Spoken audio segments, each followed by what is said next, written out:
지난 2024년 12월 14일 윤석열 대통령에 대한 탄핵소추안이 국회 본회의를 통과했습니다. 나라가 주인 없는 세상이 되어버린 것 같은 느낌이 듭니다. 온통 자기가 나라의 주인인 양 목소리를 높이는 자들이 많이 생겨났습니다. 그러나 지난주에 원로들의 길잡이를 통하여 말씀드렸듯이 이 나라 주인은 인간 중심의 나라가 될 수가 없습니다. 하늘이 주인이요 하늘의 뜻대로 하는 자가 주류를 이룰 수가 있습니다.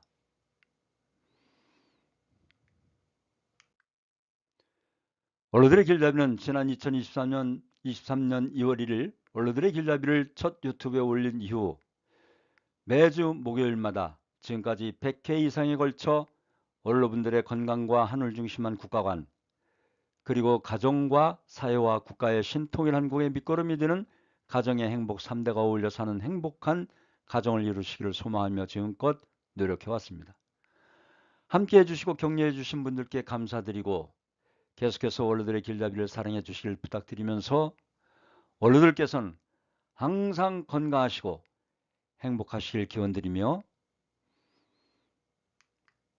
신통일 한국 원로들의 길잡이 12월 19일 목요일 순서를 시작하겠습니다.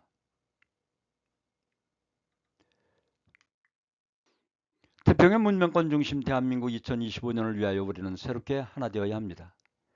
하나님이 함께 하시는 대한민국은 2차 세계대전 후 독립한 나라 150국가 중 유일하게 경제적 근대화와 정치적 민주화를 모두 이루었고 외국 원조를 받던 나라에서 원조를 주는 나라로 성장했습니다. 최근 IMF 통계에 따르면 한국 1인당 국민소득은 34,000불입니다. 1953년에 66불이었는데 70년 만에 500배로 늘었습니다.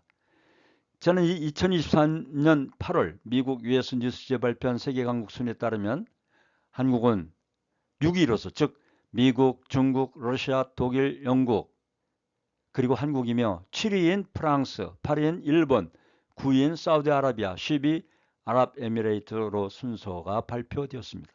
요컨대 경제력, 국방력, 문화력 등 종합적인 측면에서 한국은 세계 최고 수준에 이르렀으며 그야말로 세계 속의 한국, 자랑스러운 대한민국이 된 것입니다.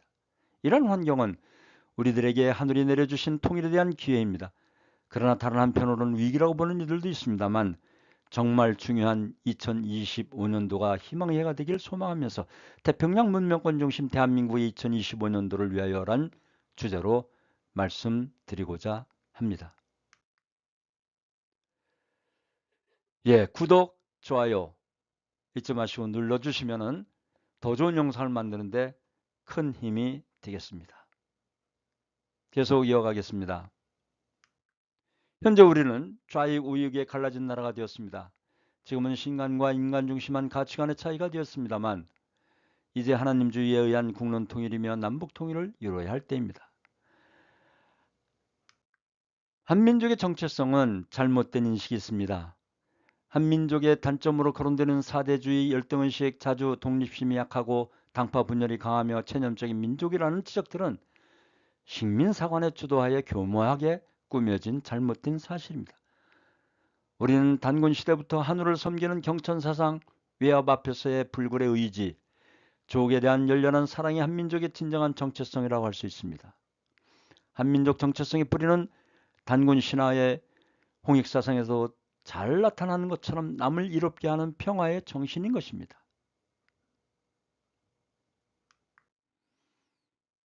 환태평양의 문명권 시대의 주역이 한민족입니다. 선미적 관점에서 본 문명의 이동을 참고하시겠습니다. 이집트의 나일강이라는 대륙 속의 거대 하천이 가져다 준 풍요로운 농업적 기반 후에 고대 이집트 문명인 대륙 문명권이 형성되었습니다. 그리고 대륙 문명은 지중해 수리를 통해 그리스 로마의 반도 문명으로 이동했고 세계의 해양권을 지배하는 것이 유럽 지역을 경유해 도서국가인 영국으로 옮겨가 대서양을 중심한 해운 교역을 통해 도서 문명권을 형성해 왔습니다. 그 도서 문명은 대서양을 건너 아메리카 대륙으로 옮겨가 미국을 중심하고 최첨단의 과학기술 문명으로 결실을 맺었습니다.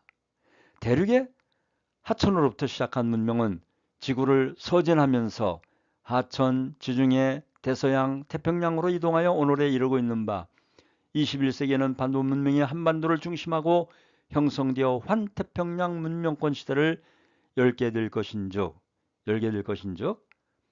문명 발전의 축이 도서국인 일본을 거쳐 한국에서 결실할 것입니다. 소금 문명의 위기는 인간관계가 고립화되고 기계화되어 인간이 물질 문명의 노예가 되어버렸습니다.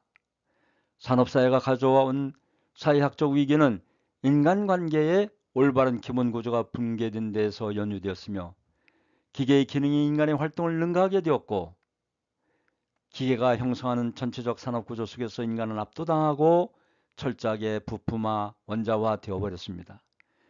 인간을 생명의 원리로 파악하는 유기체적 세계관은 설득력을 잃어버렸고 인간을 조직과 기계의 틀 속에서 파악하는 기계론적 세계관이 현대사회를 지배하게 되었습니다. 또한 인간과 인간의 관계가 인격과 영혼의 만남이 되지 못하고 조직의 틀 속에서 더욱 고립화되고 기계화되어 버렸습니다. 소금 문명의 위기는 신을 잃어버린 소금 물질 문명의 한계가 노정된 것입니다.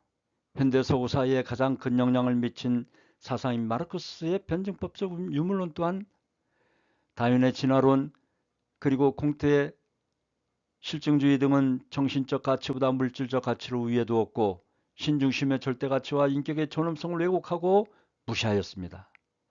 고대 히랍의 소비스트의 세계관에서 보듯이 인간을 모든 가치와 척도로 삼게 되면 모든 가치는 철저하게 상대주의적 가치가 될 수밖에 없습니다.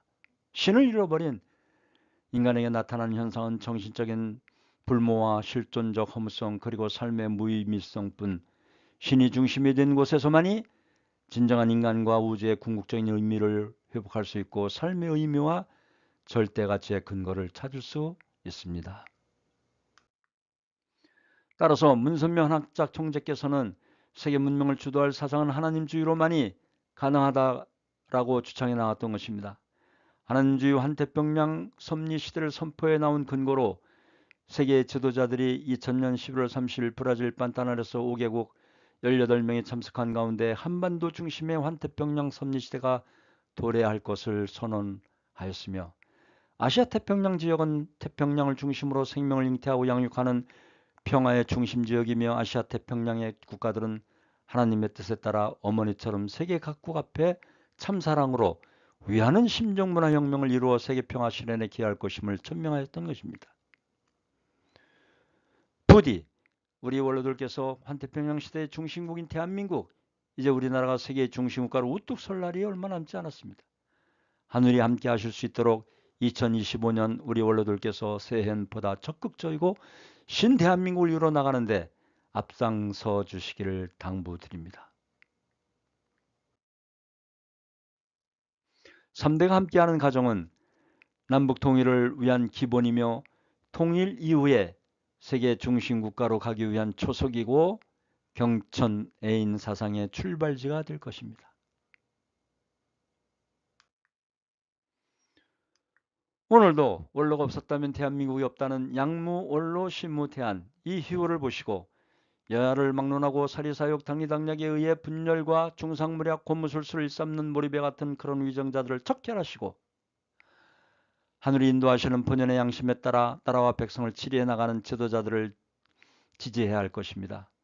또한 우리 원로들께서는 2025년도엔 더욱 자존감을 가지시고 우리 원로들이 없으면 가정도 나라도 세계평화도 미래도 없음을 아시고 하늘이 함께 하시는 신대한민국을 위하여 항상 건강하시고 행복하시길 기원드리면서 오늘의 원로들의 길잡이 12월 19일 목요일 순서를 모두 마치겠습니다. 고맙습니다.